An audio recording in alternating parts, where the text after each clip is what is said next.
এখন আমার এই ভাঙাচোরা বারান্দা বাগানে যে কটা ফুল ফুটছে সে কটাই আমাকে যা আনন্দ দিচ্ছে সেটাই বরং আপনাদের সাথে একটু ভাগ করে নিই। তবে পদ্ম বাগান কিন্তু এখন আমার মোটামুটি ঠিকঠাক জায়গায় চলে এসেছে। একটা গামলা যদিও এখনও খালি আছে, তবে মনে হয় সেটাও ভরে ফেলতে পারবো। তো একটা হাতের তালুর থেকেও বড় রেড ফিলিপ হয়েছে, এটাও অবশ্যই একটা পদ্ম।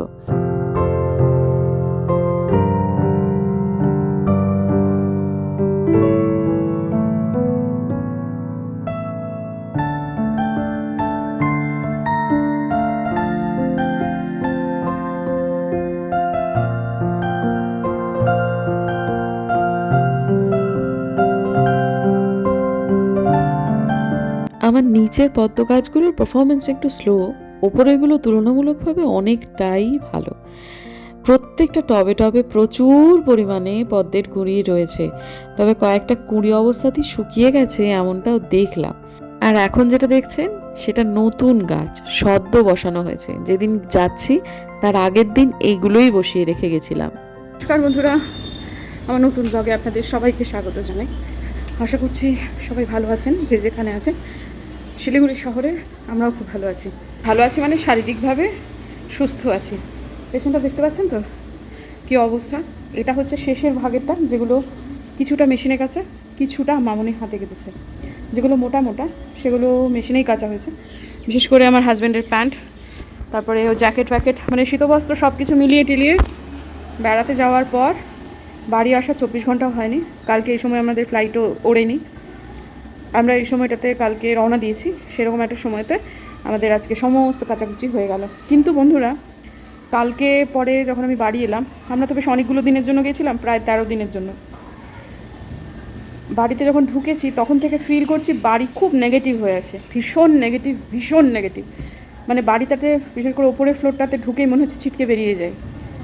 জানলা দরজা সমস্ত কিছু খুলে দিলাম। আলপনাদি বলছে বটে যে আলপনাদি এসেছে, সিসিটিভিতে চেক করিনি আমরা, কিন্তু আলপনাদি আমার মনে হয় না প্রত্যেক দিন এসেছে। হয়তো সকালবেলা এসে একটুখানি খাবার দিয়ে বেরিয়ে গেছে, এরকম একটা মনে হচ্ছে আমাদের।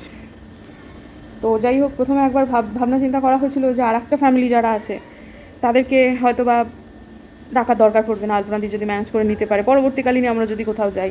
কিন্তু এবার বুঝতে পারছি যে না, আর একটা ফ্যামিলি, সে তারা খুব ভালো, ওই ফ্যামিলিটাকে রেখে যেতে হবে। শুধু আলপনাদির উপর আসলে বেচারি কী বলুন তো, বছরভর কাজ করে তো ছুটিগুলো পায় না। আর বাকিরা যারা আছে তারা ছুটি পায়। যে আমাদের যেমন অলকাদিকে আমি ছুটি দিয়ে গিয়েছিলাম, মামনিকে আমি 3 দিনের ছুটি দিয়ে গিয়েছিলাম, কিন্তু আলপনাদি সেটা পায় না। ও নিজের মতো করে নিয়ে নিয়েছে, এই আর কি ব্যাপার। নাহলে আমার বারান্দার গাছগুলোর ওই অবস্থা, কী বা হলো, কেনই বা হলো, ঠিক বোঝা যাচ্ছে না আর কি। তো আর একটা খারাপ খবর, সেটা হচ্ছে দিনহাটাতে আপনারা যে উত্তরবঙ্গ ট্রেনটা যে দেখেন, হচ্ছে শিয়ালদা থেকে বামুনহাট যে জায়গাটা, সেইখানে একটা 11 বছরের মেয়েকে বীভৎসভাবে, মানে যাই হোক আর কি বলবো, সামাজিক মাধ্যমে আপনারা বুঝতেই পারছেন, ক্লাস 6-এ পড়ে, তাকে মানে ওই বামুনহাট হচ্ছে একটা ছোট্ট একটা গ্রাম, কিন্তু বর্ধিষ্ণু গ্রাম। বামুনহাট বুঝতে পারছেন, হিন্দু বর্ধিষ্ণু গ্রাম। ওই গ্রামেরই একটা ওই সাইডের একটা অঞ্চল, সেখানে মেয়েটাকে মেরে পাট খেতে ফেলে রেখে দিয়ে গেছিলো।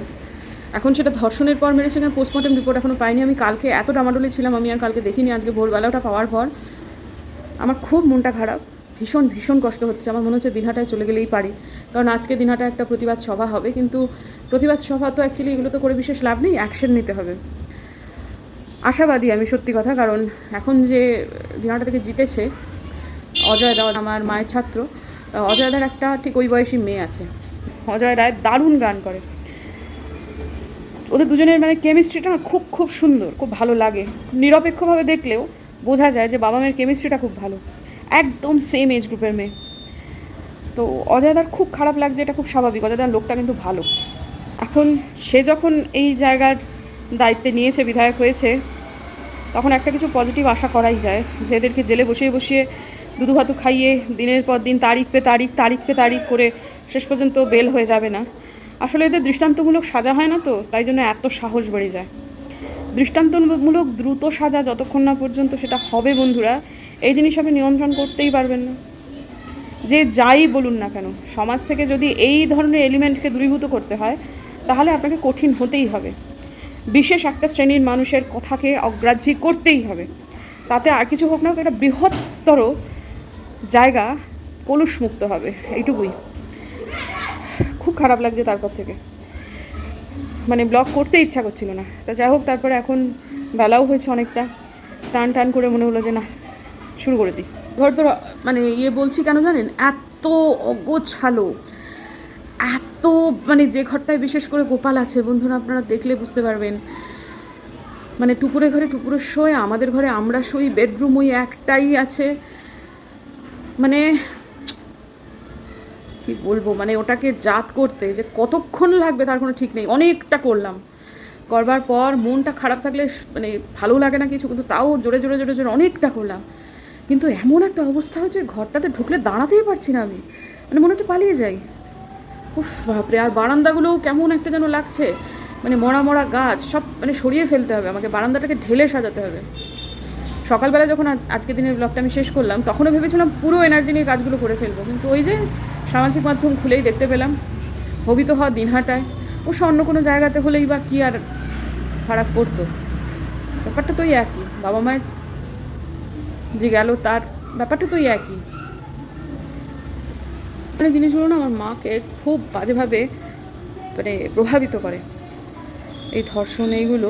ওখানে একা একা তো, মানে মা আমাকে দুবার করে ফোন করে জিজ্ঞেস, হ্যাঁ রে শিলিগুড়িতে কোথাও প্রতিবাদ হচ্ছে না? কিছু জানতে পারলি? অজয় কিছু বলেছে? কিছু জানতে পারলি? কেউ ধরা পড়লো? ফেসবুক তো দেখতে পারে না, লোকমুখে খবর পেয়েছে, রান্নার মেয়েটি এসে খবর দিয়েছে মাকে। তো এখন এইটাও একটা চিন্তার কারণ। সন্ধে লেগে গেছে, মাঝখানের সময় ব্লগ করিনি। বোধিসত্ত্ববাবু আজকে খুব অসুস্থ হয়ে কলেজ থেকে ফিরেছেন। সেই কালকের এতগুলো ধকল গেছে, তারপর আজকে আবার এত ভোরবেলায় উঠেছে। বাড়িতে এসে জাস্ট 2 গ্লাস জল খেয়েছে, চাও খায়নি, অন্য কোনো কিচ্ছু খায়নি, শুয়ে পড়েছে এবং অসহ্য মাথার যন্ত্রণা। বাবা ওপরে ছেলেকে এখন দেখতে এসেছে। আর এদিকে যে ঘরটা ভীষণ খারাপ হয়ে রয়েছে, সে ঘরটাতে এখন আমি, টুপুর এবং আলপনাদি তিনজনেই ঠিকঠাক করে গুছিয়ে নেব। এখনও টুপুর ঢোকেনি যদিও, তবে এক্ষুনি টুপুর ঢুকে যাবে। তবে পুরোপুরি যে গোছানো হয়ে উঠবে আজকের দিনটা এমনটা নয়, কারণ সব মিলিয়ে মিশিয়ে আমিও আজকে একটু ডামাডোলের মধ্যেই আছি। যে ফোনটাতে ব্লগ করছি সেই ফোনেতে ফোনও আসছে, কতগুলো হোয়াটসঅ্যাপ গ্রুপের সঙ্গে জড়িয়েও আছি, সেগুলো থেকে মেসেজ আসলে সেগুলোকে রিপ্লাইও করতে হয়েছে। সব দিক মিলিয়ে মিশিয়ে আজকে আমি কাজের দিকে মনটা আমার কমই ছিল। তো কিন্তু তবুও এই ঘরটায় যেহেতু ঢুকতে পারছি না, ঠাকুর আছে, সেহেতু খুব খারাপ লাগছিল। এই ঘরটাকে আজকে পরিষ্কার পরিচ্ছন্ন না করলেই নয়। তো আজকে আমি পুজো করেছি, যেহেতু বৃহস্পতিবারের পুজো। আলপনাদিকে বলেছিলাম, আলপনাদি আজকে সন্ধে বাতিটা তুমি দিয়ে নিও। তো আলপনাদি আজকে সন্ধে বাতিটা দিয়ে নিয়েছে। তো আজকে যে পরিমাণ জামা কাপড় তথা আরও মানে জিনিসপত্র অবিন্যস্ত অবস্থায় ছিল, একা করলে জাস্ট 1 ঘন্টা লাগতো, 3 জন মিলে করা হলো, তাতেও সময় লাগলো 22 মিনিট। আর সময়টা বুঝতে পারলাম এই জন্যই যে আমি ক্যামেরাতে তো অন করে রেখেছিলাম, 22 মিনিট পর এটা আমি কেটেছি।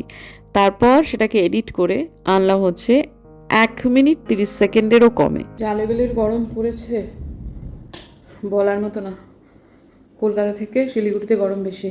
আমরা ওখান থেকে উঠে এখানে নামলাম যেহেতু 45-50 মিনিটের ব্যবধানে, অনেক বেশি গরম। আর আজকে যে হারে গরম পড়েছিল, লোকটা পুরো কাতে। সে 2 গ্লাস জল খেয়েছে আর কিচ্ছু খায়নি, চা করে রাখা হয়েছে, চা খায়নি। চা তো আর দেওয়াও যাবে না, আবার নতুন করে যদি উঠে খেতে পারে।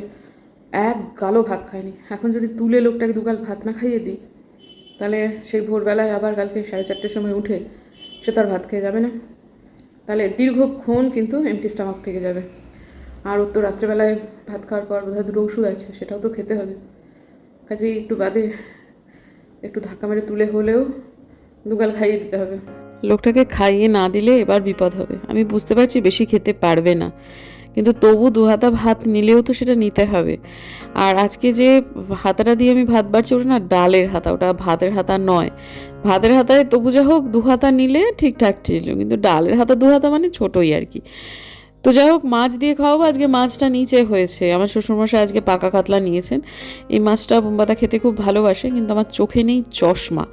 আর খেতে এত সুন্দর হয়েছিল, যার ফলেতে আমি মানে বুঝলাম যে আমাদের ওপরে আজকে মাংস হয়েছে, মাংসটা বরং আজকে থাক, কালকে অনেক বাজার হাট সব কিছু করতে হবে, মাসকাবারি করব, তাছাড়াও আরও টুকিটাকি অসংখ্য বাইরের কাজ আছে।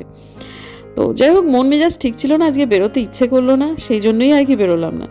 এখন মুখটা কাছে নিয়ে আমি আসলে একটু কাঁটাগুলো দেখার চেষ্টা করছি, যদিও হাতে বাজছে আমি সেজন্য সরিয়ে সরিয়ে দিচ্ছি, কিন্তু লোকটা ওই চোখ বন্ধ করে খাবে তো, মানে গিলবে, যদি কাঁটা থাকে তাহলে গলায় গিয়ে বিঁধে গেলে কেলেঙ্কারি কাণ্ড, সেজন্য এটা একটু সাবধানে করতে হচ্ছে। যদিও এটা মোটেই খুব একটা কাঁটা নেই, পেটির মাছ ছিল। তো তারপর শেষটা আরেকটু ভাত নিলাম, একেবারে একটুখানি ভাত নেওয়া হয়ে গেছে। তো যাই, এবার লোকটাকে খাইয়ে দিই, তারপর রান্নাঘর গোছাতে হবে, অনেক কাজ এখনও বাকি পড়ে আছে।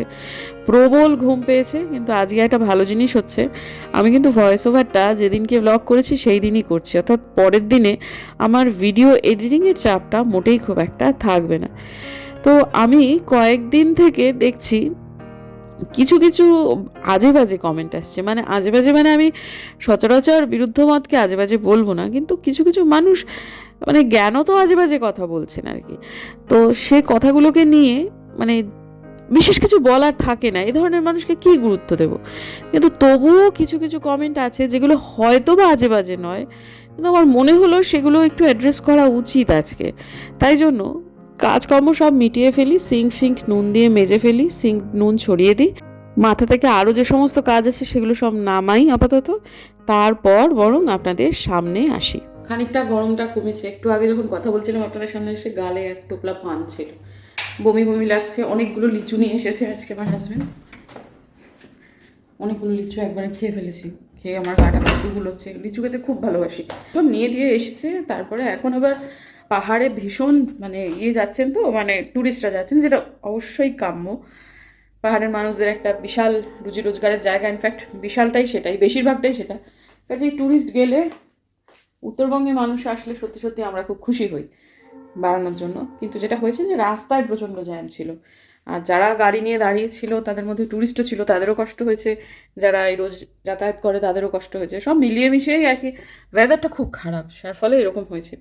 আচ্ছা, আগের একটা ব্লগেতে দেখলাম যেখানে আমি কয়েকটা কথা বলেছিলাম, একজন লিখেছেন যে হকার নিয়ে কেন কিছু বলছি না, যাদের উচ্ছেদ করা হচ্ছে।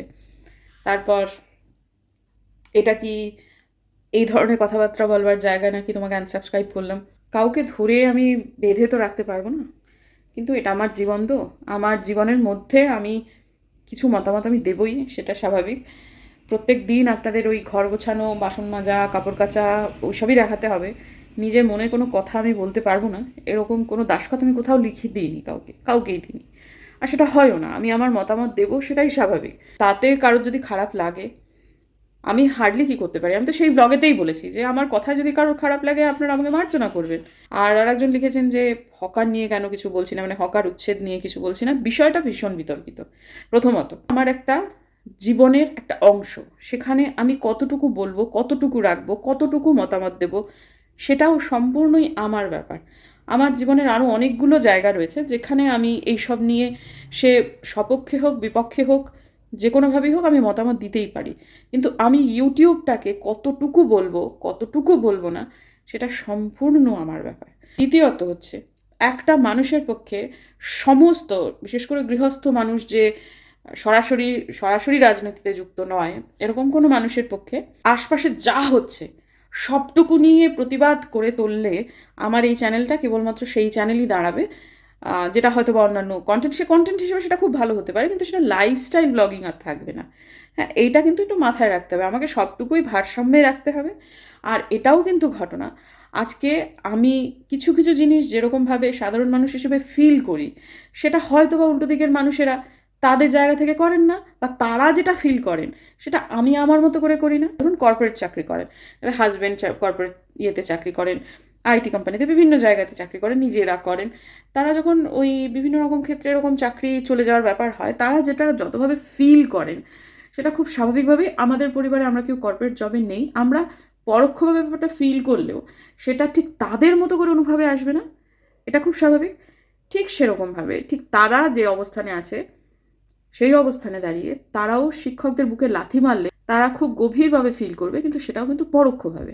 কিন্তু আমি যেহেতু আদ্যান্ত একটা শিক্ষক পরিবারের লোক, কোনো মাস্টারমশাইকে মামা বলেছি, এক শিক্ষয়িত্রীকে আমি সারা জীবন মা বলে ডেকেছি, একজন অধ্যাপককে আমি আমার বাবা বলেছি, পরবর্তীকালে কালক্রমে আমার একজন অধ্যাপক আমার স্বামী হয়েছেন, আমার মেয়ে যাকে বাবা বলে সেও একজন অধ্যাপক।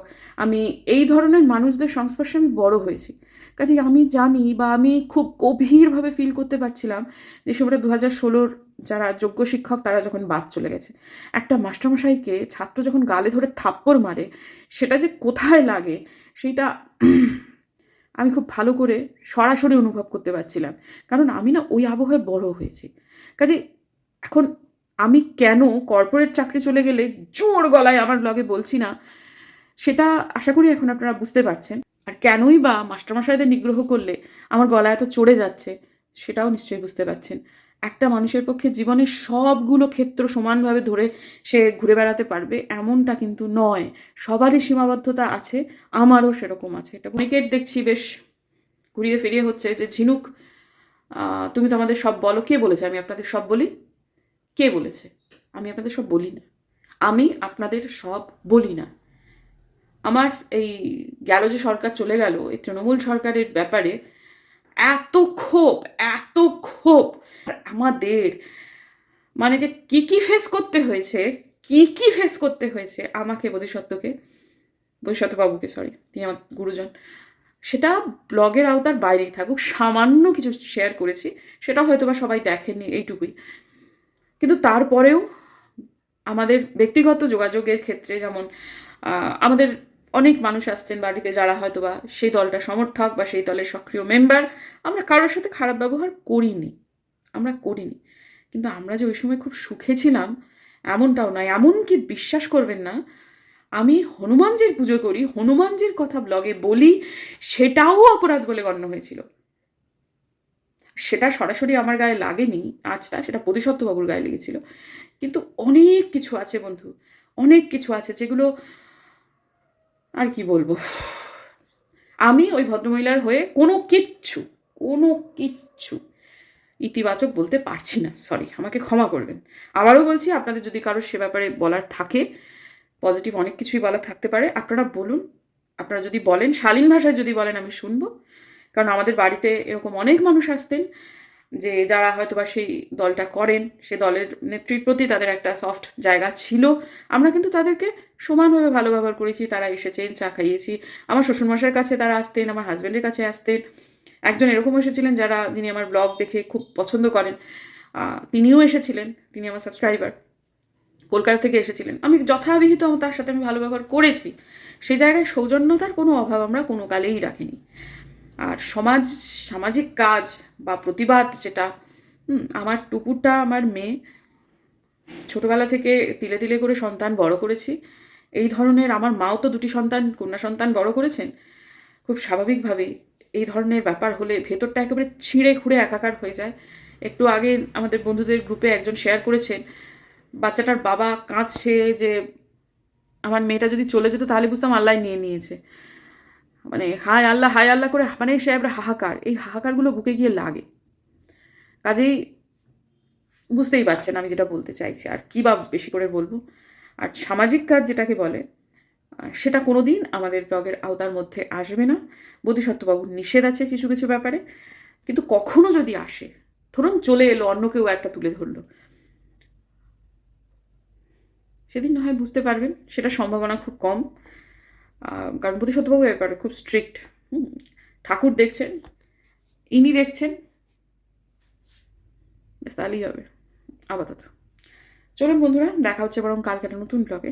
যদি আমার ভিডিও ভালো লাগে সাবস্ক্রাইব করবেন, পাশের নোটিফিকেশন বেলটাকে অন করবেন যাতে ভিডিও দিলেই নোটিফিকেশন চলে যায় আপনাদের কাছে। দেখা হচ্ছে আগামীকাল, ততক্ষণের জন্য।